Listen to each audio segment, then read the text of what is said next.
There are times in life when one seriously thinks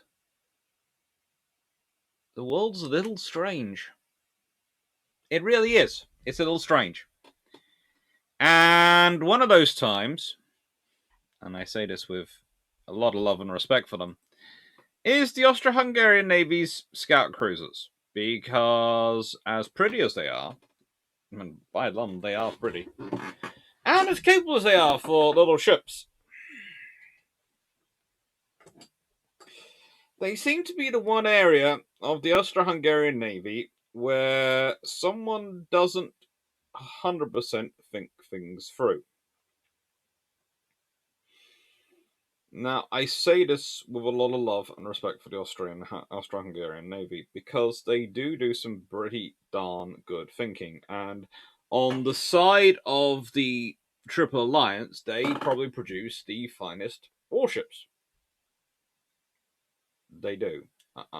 I'm sorry. Yes, I realize the Kaiserliche Marine, their battleships are more famous, and they do have the Bayern and those sort of things, but if you consider the amount of battleships they build versus the amount of battleships which the Austro-Hungarians build, and the fact that the Austro-Hungarians hit it straight out the park first time going, you do sit there and go, Germany, you could have learned a lot from your little cousin. But Germany also has another problem. And it's rather similar to the Austro-Hungarian problem in that both of them are fighting in areas of water where they're contesting a small space with a far larger naval power. The problem for the Austro-Hungarians, the Italians, who are their major opponents, are building to fight in the Mediterranean. They have to think about the French and the Austro-Hungarians. So they have a far bigger budget. They have far more devoted to it, and they have a far larger naval and marine industrial base to support it. They do. And so, honestly, for Austria, Germany is not a good ally. In fact, Germany's supposed to be the worst ally. And the alliance of Italy was good as part of the Triple Alliance, but it didn't really work that well for them. And when I say it didn't work for them that well, the fact is, Italy and Austria always had far too much against each other for it to work long term. Now, you can go, well, unfortunately, France was allied with Russia quite traditionally, so that was out for Austria as an ally, and the Ottoman Empire was frankly not much of an ally or worthwhile getting on, so they really have limited choices. Germany comes down to being it. And that's basically the scenario you're dealing with. Austria-Hungary is in a terrible strategic situation, made worse by its choices, but it didn't really have any better options to go with. It didn't have a good option to go with. And this is something you have to think about. Now, this video is actually being recorded on the 31st of May, and it goes out on the 31st of May, so woohoo! But that's mainly because the video version, which was going to go out today, I didn't like. It didn't have sound issues, I just didn't like it. And I've completely rewritten the entire video. So, this is going to get one shot to get it right, because I do not have the time to do more than one shot. So, wish me luck. Now, this is the itinerary for this week. Next week for us in Canada, I fly out on the Thursday. Drac and the rest of the team, that's John and Dan, join us. Fly out on the Friday. We are going to be filming on Haida on the Saturday. We're going to be doing having a bit of a fun day for us because we're going to be going to the Canadian Aviation Museum on the Sunday, and then we're going to the Blue Jays game, which is going to be fun. So lots of driving, but it's going to be good. Then on the 6th, we're on the Sullivans and Little Rock, and we're going through Buffalo Naval Park. That's where we're going to be there for pretty much all day. I haven't put timings for arrivals yet because, in the nicest way, if we are doing these sort of things for the whole day, they're all in driving range of the hotel we're staying in. We will leave from the hotel after having had breakfast. I am not, and I say this with a lot of love for meeting all of you and for wanting to look around the ships,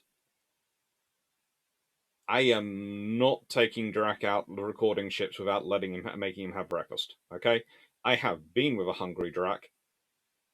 I do not. That is a very, very scalable situation. I will feed him. Breakfast will be done. Okay. There's also a hungry Alex, but that is self-inflicted because I'm the one organizing the trip. So if there's a hungry Alex, that's on me. If there's a hungry Drac, Dan, and John, that is also on me because I'm the one doing the organization. So that will not be happening on my watch. And on the Tuesday, we fly to Halifax early in the morning. And we're in Halifax pretty much all day. Then we visit Film Sackville on the next day, and then we go to the Canadian National. I think actually we're going to go to the Museum of Atlantic. I think the Canadian National Archives. I'm not. There's issues about sort of going there, getting enough time to do it properly, and I'd like to go into the archives. So we'll see. We'll see what we could do, and fly back to Hamilton, and then we go to film Ottawa on the next day. And then we have technically the Saturday free. And the reason I've left the Saturday free is because we might like to do all sorts of things. If we haven't got to go to Niagara Falls on the 5th, we might want to go to Niagara Falls on the 11th. We might want to do some recordings. We might want to do some chatting. We might want to go do some posting, some admin stuff. Whatever we want to do, we'll have free to do. And then on Sunday, well, it's a very late flight home. It's let's put it this way. When we arrive, it's going to be early morning in the UK on the Monday. So these are the 4 ships we are looking at today. SMS Admiral Spaun and the Novara class. Now, I would like you to cover up the portion of the screen which has the names on it. And I'd like you to see if you can tell those ships apart and work out which one's part of which class. But seeing as I didn't tell you that before this came up,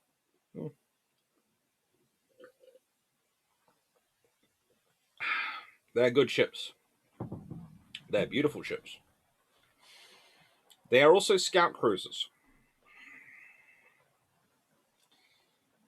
And the reasoning behind them and the idea that made them suitable, it was felt, for the Adriatic scenario was because their high speed, combined with firepower, would allow them to do all sorts of operations. And that's true. High speed is good. Plus, there's the fact that they wouldn't take that many resources away from the battleships, the dreadnoughts, which they were building and which were desperately needed. Which, again, you can agree with. They're not going to take much away from it. But there's a small problem. Yes, you can argue in the short distances of the Adriatic, you need speed. It's true. And you do need the ability to withdraw and attack and choose your own time of target. Yes. And you might not need as much range if you just confine yourself to the Adriatic. If you're thinking about going into Mediterranean as well, a little bit more range is helpful, but you don't need too much. But there's an issue. We're skirting around here.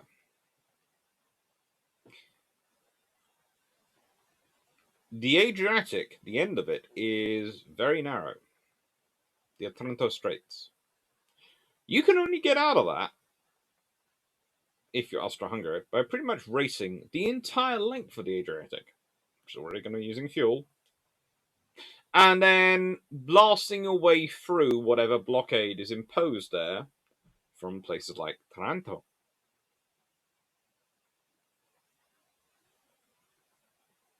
Okay. So this ship has also got to be able to take a hitting, because whilst it's fast, it's not going to be able to choose when it engages its opponent. They're going to be able to wait there, and it's going to have to go to them. So scout cruiser, maybe not the best idea. I'm not saying you quite need a ram,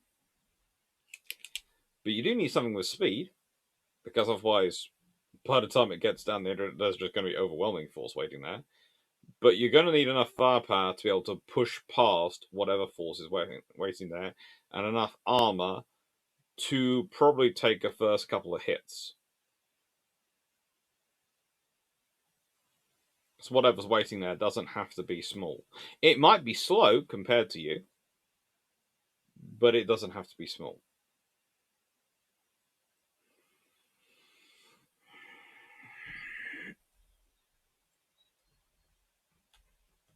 And so here is the foundation of the Austro-Italian arms race. Now, I was very lucky sent a very small snippet of a good book, which is Milan Vega's Austro-Hungarian Naval Policy 1904 to 1914. It's very good, but finding an actual decent copy to acquire myself has proved virtually impossible. But I am hunting it down, because I do like to learn more about the Austro-Hungarians, and I like to learn more about the Italian navies in this period. So, this is what they looked like in 1904. As we can see, in pretty much every category, the Italians have an advantage in numbers. However, if you base your operations on the Italians are going to have forces covering for the French, just in case they attack them when their back's turned, because let's be honest, whilst I know in the modern era of the European Union, we like to pretend that all these nations have been bosom buddies and good friends for forever and ever, in reality, pretty much into and during much of its formation, and even arguably to this day, most of them do like to, how do I put this? Well, let's put it this way. They're the sort of family which will not only laugh but kick when their siblings on the ground. Just for the mirth of it.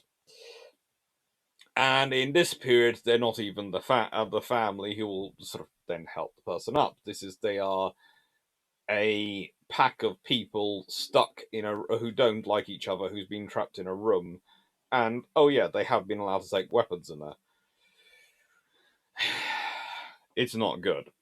So that for Italy means that whilst yes, it's got a significant superiority of force over the Austro-Hungarians,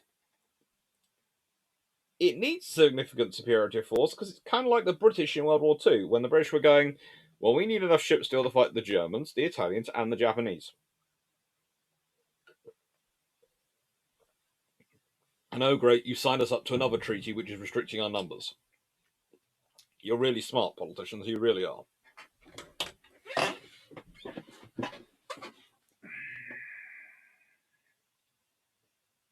The ships individually were comparable. However, numerically, they're not. And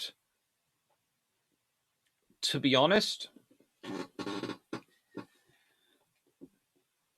the Austro-Hungarians would have had to do a massive infrastructure building race. A massive. Not just a massive, a massive. There would have probably been a lot of hoofs involved.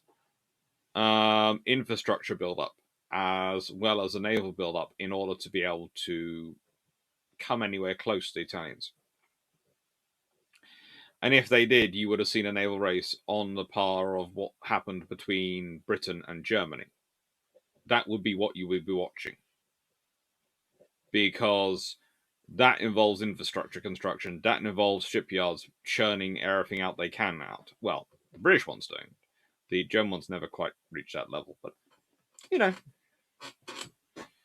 the fact it takes a lot of to be able to be constructing pretty much 18 dreadnoughts at roughly the same time.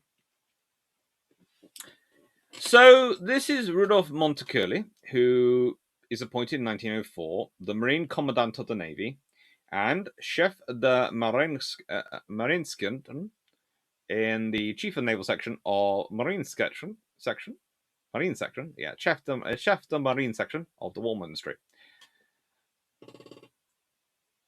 Montecuculi is cool. He's also incredibly sensible. He's talking about a fleet which has to be large enough and well equipped enough to contest the Adriatic Sea. He isn't talking about a fleet that will take control of the Adriatic Sea. He's talking about large enough to contest the Adriatic Sea, so that it is not an Italian lake, and therefore the Italians do not have its ability to use it to bypass the Austrian army. This is how he sells it. He sells it as basically to the army, well, do you want troops for the offensive, or do you want troops which have to be garrisoning all the coast?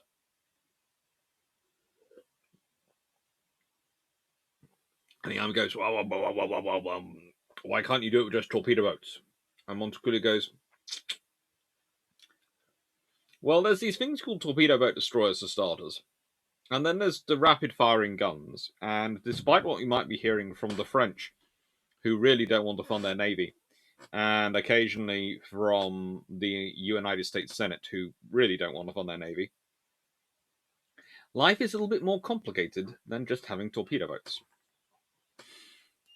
And eventually, because he's halfway decent in politics, and is pretty darn scary when it comes to presenting humongous, and I do mean this, humongous reports when he wants to. He gets his plan of 12 battleships, 4 armoured cruisers, 8 scout cruisers, 18 destroyers, 36 high-sea torpedo craft, and 6 submarines. Agreed. However, of these ships, saying not all of them would be completed by the time World War I began would be charitable, because as much as he could solve the issues of politics, and as much as he could argue with the army, and boy did he argue with the army, he couldn't solve the problems of infrastructure, not without a huge amount of money being invested. And the trouble is, the Austro-Hungarians were not as rich as they once have been. You're talking about the inheritors of the Holy Roman Empire. They are not as rich as they once were.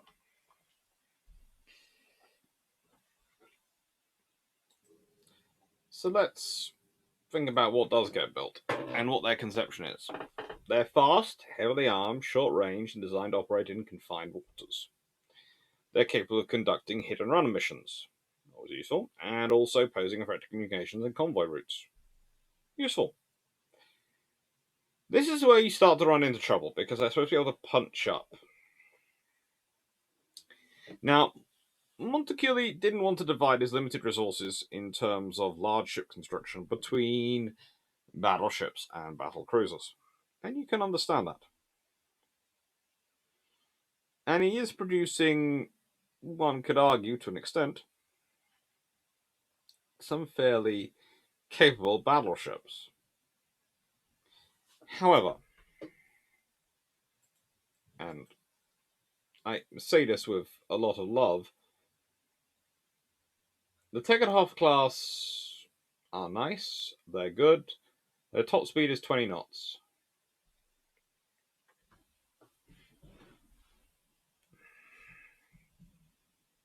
They're not going to win awards for being the fastest battleship in the world. Not when Dreadnought came out and could do 21. And they're still very good designs for a first generation Dreadnought, which is being built from a cold start. Especially when you consider they start off with 4 triple 12-inch guns, so automatically they're in the fairly heavy weight of fire group.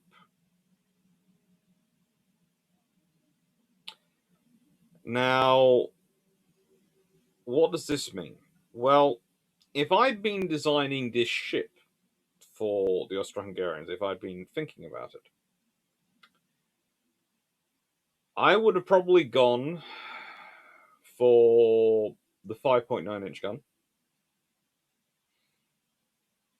And I would have almost been tempted to go for a mini Dreadnought. That is what I would have approached. I would have gone, right then, let's have 2 triple turrets forward, 2 triple turrets aft. It would have looked very, very modern to our eyes. It would have looked very World War II-ish. But the thing is, when you consider what the Skoda works could do, when you consider what the various systems they were able to bring about together could do, and the fact that they are starting from scratch, so they have no precedent, they can go completely off a piece of paper.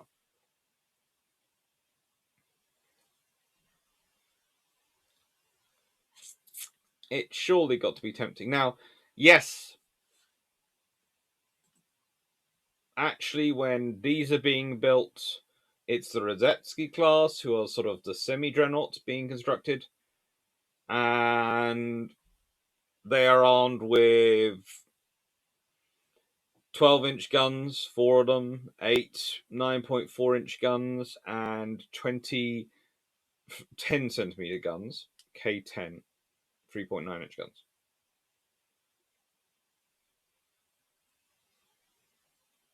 And you can therefore point out and go, well, hang on, no, Alex. You shouldn't be taking stuff from the Tegerhoff. You should be looking at the Radetzky and going, well, what did they build off when they did? They used the 3.9-inch guns from the Radetzkys. Yeah. But there's that rather interesting 9.4-inch gun weapon. And yeah, this is a scout cruiser, but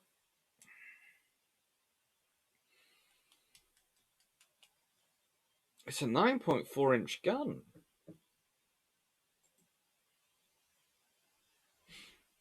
And they have them in twin turrets.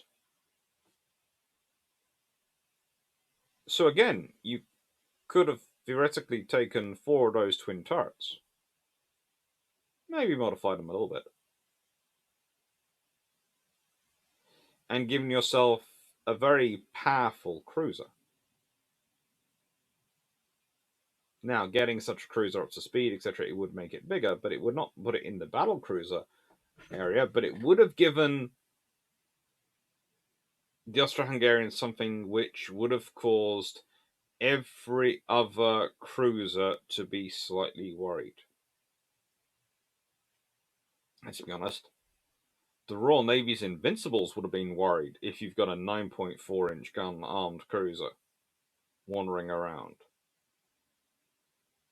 That's something which is going to cause serious trouble. You have to make sure you kill that thing in the first few rounds, because otherwise that's going to cause damage to you, battlecruiser or not.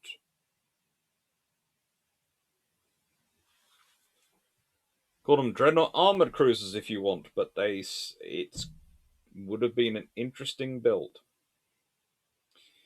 As it was, they are attracted by the scout cruiser concept, but they do it properly. And I do say this is the thing. As scout cruisers go, I would prefer to have these in my navy than I would the Royal Navy's first generation of scout cruisers. For starters, they're turbine powered and they're going a lot faster. They carry more torpedoes too. And more armor. They have a belt. Okay, yeah. It's 60 millimeters thick. It's, let's not get ourselves too excited here. It's not exactly gonna stop much, but it is gonna stop something. They've got a 20mm deck, and they've got a conning tower, which is also roughly 2 inches, but let's be honest, 50mm is, well, technically 2 inches, because it's 25.4mm per inch. 2 inches is technically 50.08, 50.8, or we could say 51mm.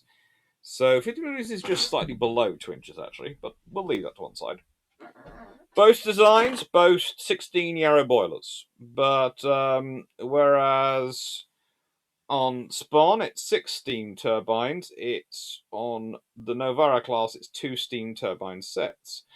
On Spaun it's 4 shafts for a top speed of 27.07 knots.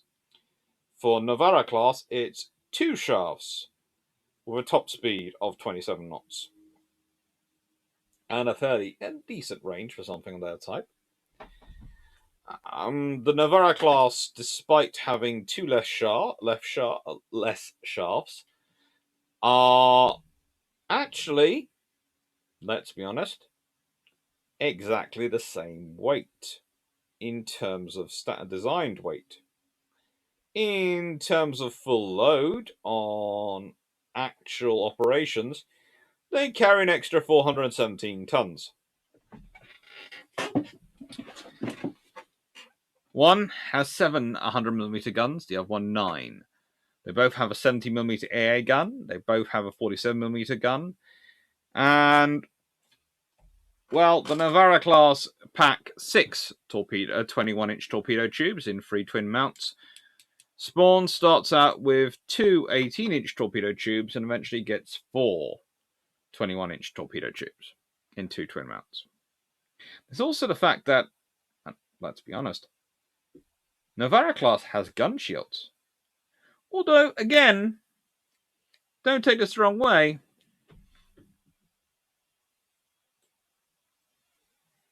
8mm? 8? Do we really call 8mm of armor class steel protection? I mean, if it's less than a centimeter, if it's a little bit thicker than my lovely pack of cards picked up in a recent conference, is it really armor? Is that really going to stop anything more than air? Yes, it'll stop machine guns, it'll stop splinters and frags, hopefully. But I'm not really sure I'd call that protection. No, they're just... Yeah, the thicker part of it, the 40mm, I will accept that. The 8mm, that's just a structural. That is structural. But still, these are fairly balanced, fairly capable designs. They're capable, and as operating as a group of 4, they are well designed to work together. This is an evolution of this. They had the same practical speed.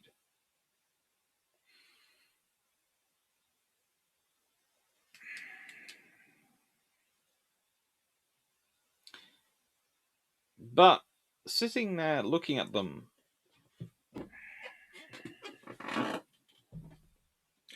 I don't see what is going to punch them through the Otranto rates. And we're going to talk about the various operations they got up to in the First World War in the Adriatic. And that is the problem. They can't punch through the straits. Every time the Austro-Hungarians are looking at punching through the straits, they are talking about a full fleet effort. Full fleet. And that isn't good. If you need to punch through and you need a full fleet to do it, that's not what you need. Because If you're talking about a full fleet effort,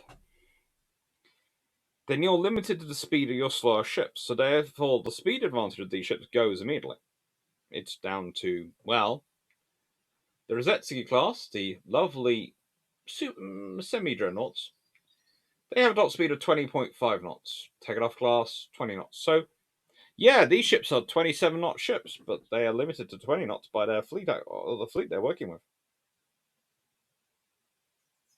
So they're good ships, but they're limited to 20 knots because it's a full fleet operation in order to punch through. Because ultimately, as well designed as they are to do what they are supposed to do,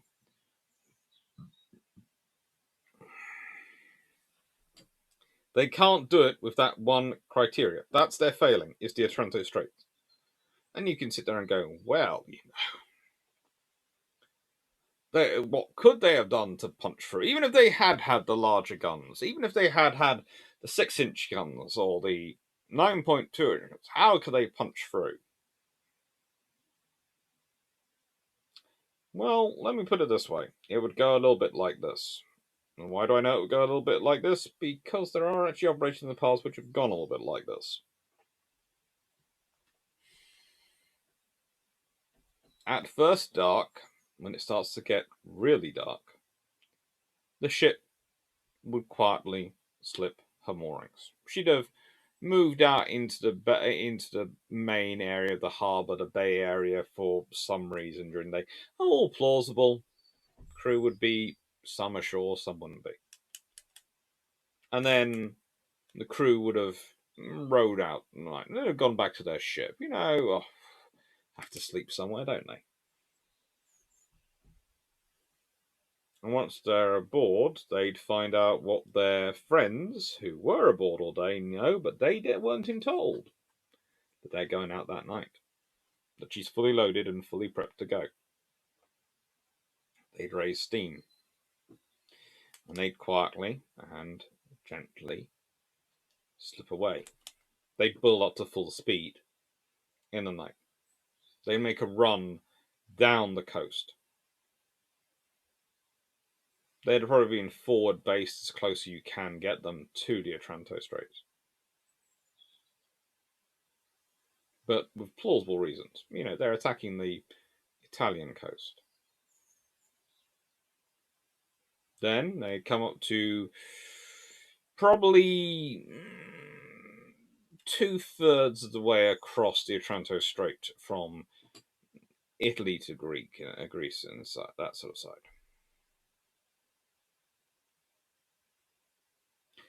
They'd blast whatever was in their way if they had to. But their main thing would be to go past at high speed. Anything that spots them, they either try and keep going from, or they fire at and just keep on moving.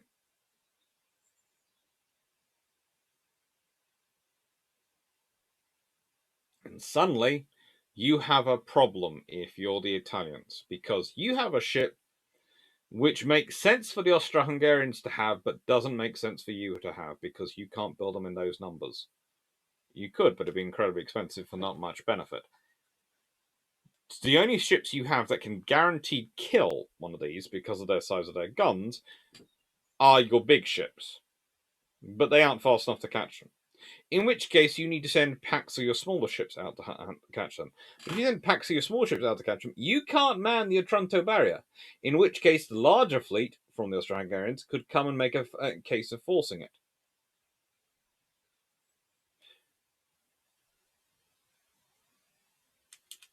But the trouble is, this has only got 4-inch guns. The trouble is, this is built as a scout cruiser. It's supposed to do commerce raiding and all sorts of operations, but it's built as a scout cruiser. Scout cruisers don't fight for information. That tells you what information they have. Scout cruisers work with destroyers and provide firepower appropriate for them to just take on destroyers. They don't deal with things bigger than that.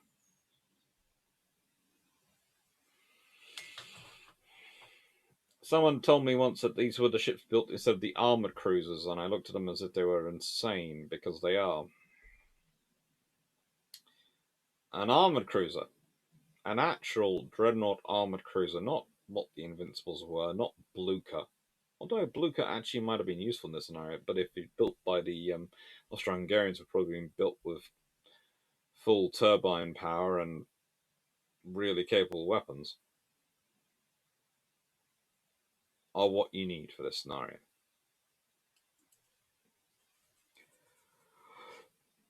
A fast Blucher.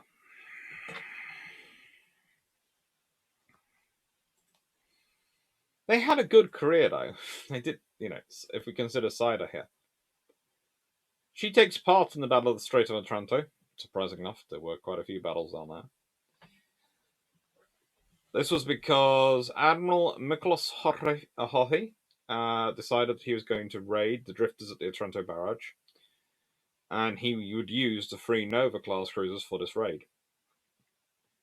They modified the cruisers to resemble destroyers, and had them thoroughly overhauled so they would all work. Again, remember what I've said in the past in various videos. The opponent can choose when they have the ships available to attack you. If you're the one maintaining the blockade, you always need the ships there. You always need enough ships on station. They can choose to mass their force and harbour it and then deploy it all at the critical moment. You can't, because otherwise you can't maintain a blockade. So you have to have enough ships to be able to maintain a blockade, maintain a response force, and both forces be there in enough strength to do their job. On the 14th of May 1917, the ships departed port and managed to pass through the line of drifters in the darkness without being identified. As the sounds of the diversionary attack were heard, the drifters released their nets and began to head towards the Strait of Otranto. At 03:45 hours, Cider and the other cruisers, Novara and Heligoland, began their attacks on the drifters. Cider stopped her engines and drifted towards the patrol vessels for about 30 minutes to conceal her position while doing this. She opened fire at 4:20 hours, setting 3 drifters on fire before stopping to pick up 19 survivors.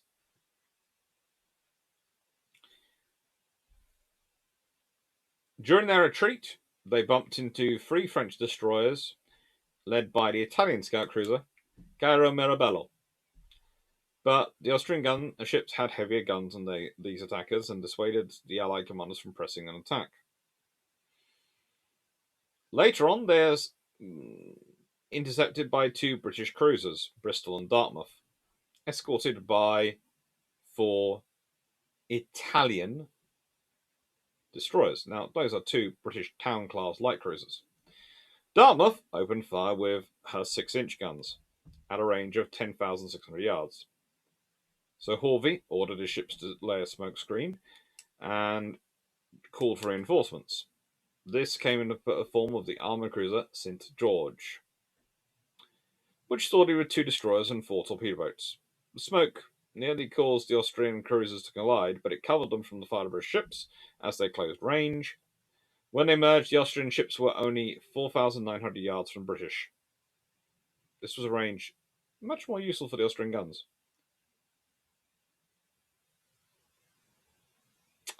Novara, which was leading the Austrian ships, was hit several times. Her boilers were disabled, which left her dead in the water. Cider tried to take Novara under tow when several Italian destroyers attacked in succession. And unfortunately, the weight of fire of the destroyers from closing to torpedo range, so they scored no hits. However, it was a close run thing until St. George arrived, and Cider was able to take Novara in tow. St. George sat at the rear of the line. They were all formed in line formation. And later in the afternoon, they came under the protection of Budapest, a coastal defence ship, and 3 more torpedo boats to strengthen the air escort.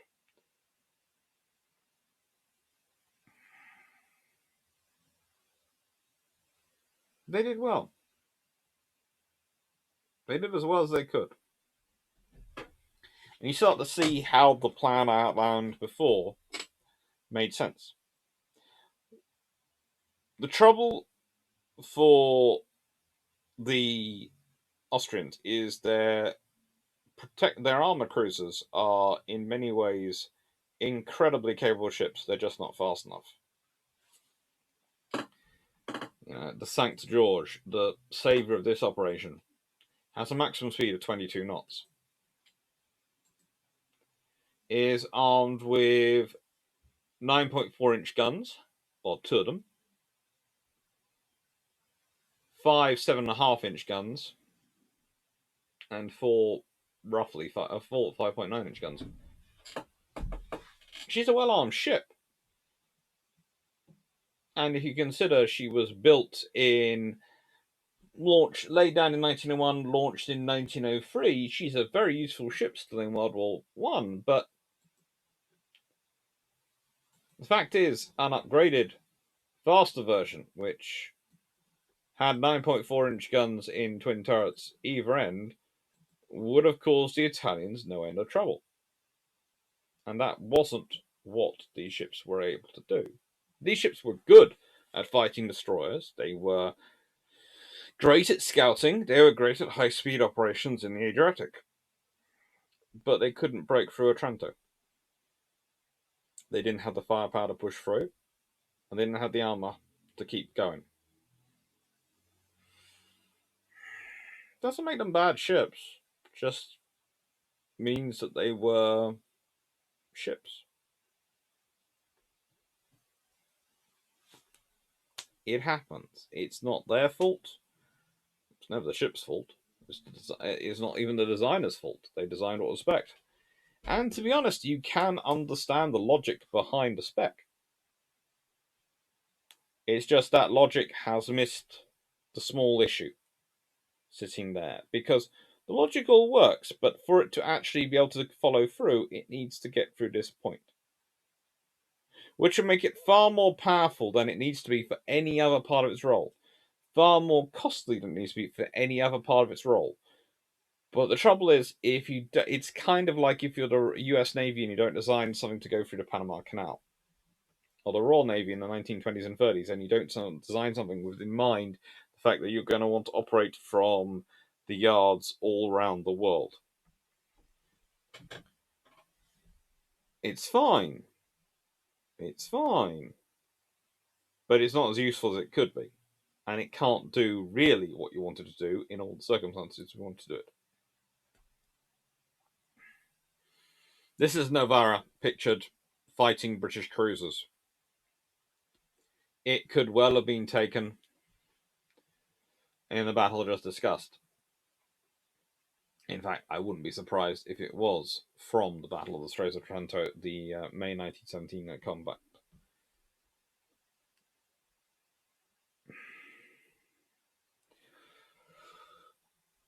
It's one of those issues. The Adriatic is a beautiful place.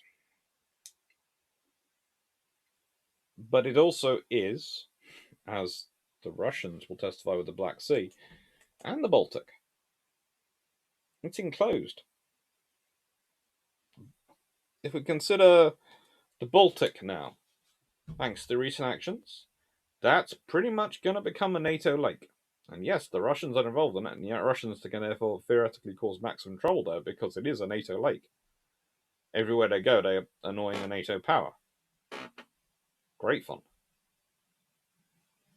But it also means that now, everywhere their ships operate in those waters, they're able to be attacked. Wartime scenario, they can no longer count on their Baltic fleet having any survivability at all. That also affects their potential use for a deterrence mission. You can say submarines, but again, the Baltic is kind of like the Mediterranean. It's not exactly the world. It's deep in spots, but in quite a lot of that area, it's really not that good, and that's why some of the powers who you would think should have submarines don't have submarines. Because honestly, they look at the water and go, how are we going to hide something in this puddle? We can't.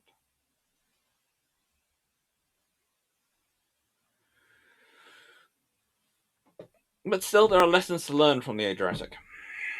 Lessons to learn for ship construction, lessons to learn operationally, lessons to learn in terms of why. How did Austria find itself in this situation? And you can say, well, Austria-Hungary found itself in this situation because of the freak of geography, because the way the world played around with it. And you wouldn't be wrong. But you also wouldn't necessarily be right. Austria, the Ottoman Empire is referred to as the sick man of Europe, but Austria-Hungary is not a good place. In a good place constitutionally, nationally, emotionally, culturally, to an extent it's okay, in this period. They are still trying to forge a nation. And that is one of the reasons why they have the foreign policy they do, and why they have the weaknesses they do.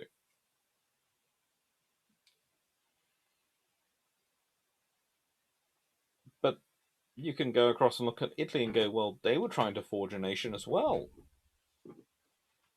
And Germany, they're trying to forge a nation. They've had to fight wars, both of them, to forge a nation. Yeah. There are advantages to fighting wars to forging a nation. Yes, it tends to provide one section of the nation overwhelming power for a short period of time, but that doesn't last. Not if they want it to last as a nation.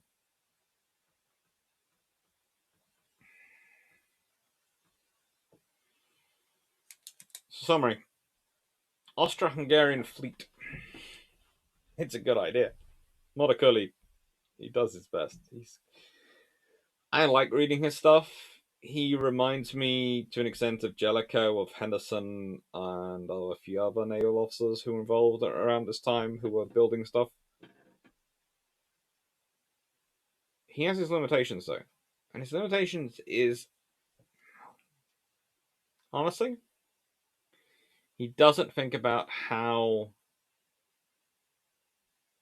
the Italians will respond to what he's going to do. Which is sad and problematic. But not unexpected.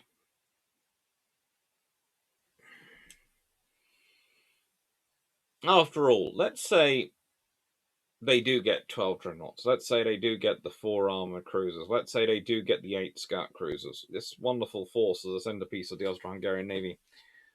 What do you think the Italians are going to do? You think the Italians are going to sit there and go, are we ever going to fight that? Or are they going to be like the British are doing with Germany? Are they going to be building up as well? And what impact will that have on the wider world? Because this is the problem. The Austrians build up, so the Italians build up. The Italians build up, so the French build up. The French build up, so the Germans build up as well, because the Germans might be building against the British, but the French are the ones they really don't trust, so they also start building up as well. The Germans build up, and the British and the Germans are already in an Anglo-German naval race. The British will therefore build up even more.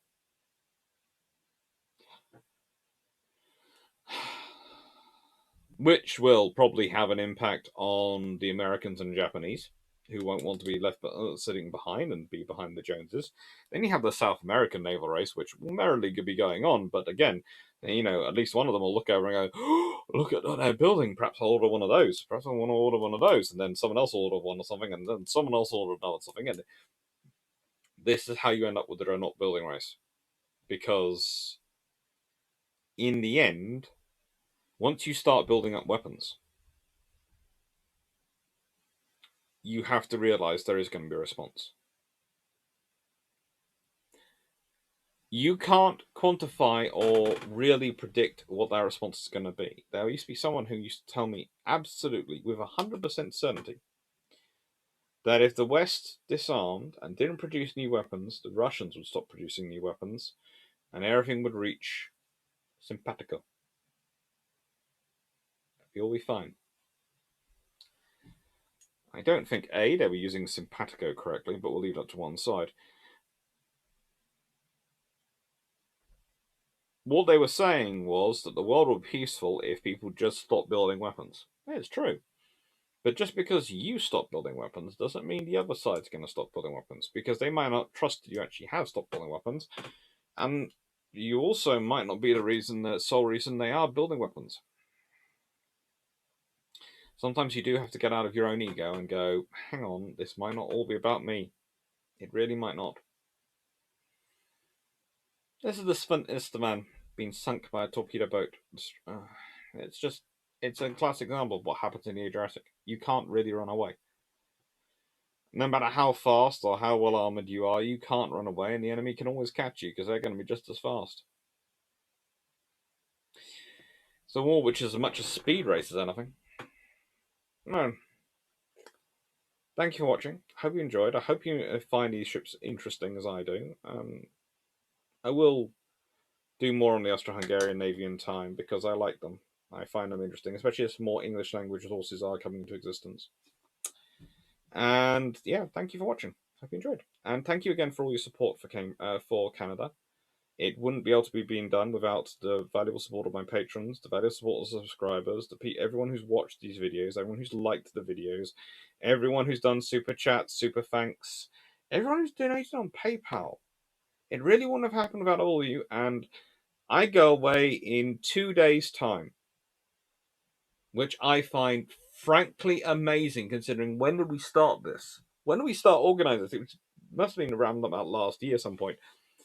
It feels like, and it was such a long way away. And everything was built up to sort of earning money for it and all these things and making sure I earned my money myself, got the grant through, everything. It's just obscene in many ways how time has gone. I was at a wedding last weekend. It went well. They had lots of fun. I managed to avoid the dance floor. Lots of people are very happy with that. Mainly me. I don't step on people's toes, but I'm not the world's happiest dancer.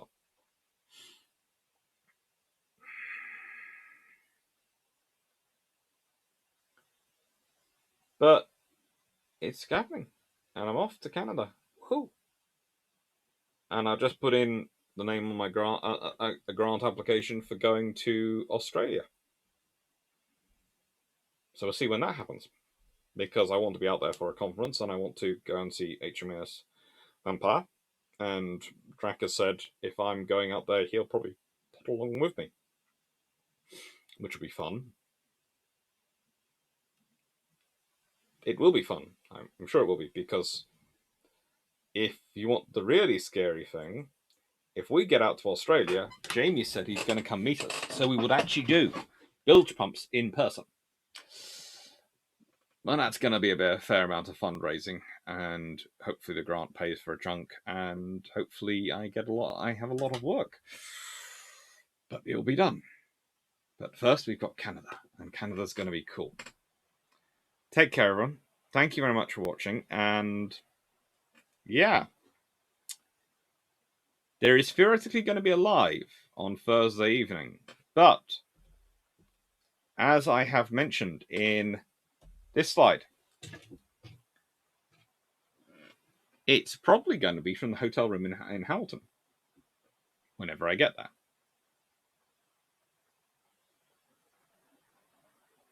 Hopefully it'll be good. Hopefully it'll be a lot of fun. I'm sure it will be. I'm sure it will be. Take care, everyone.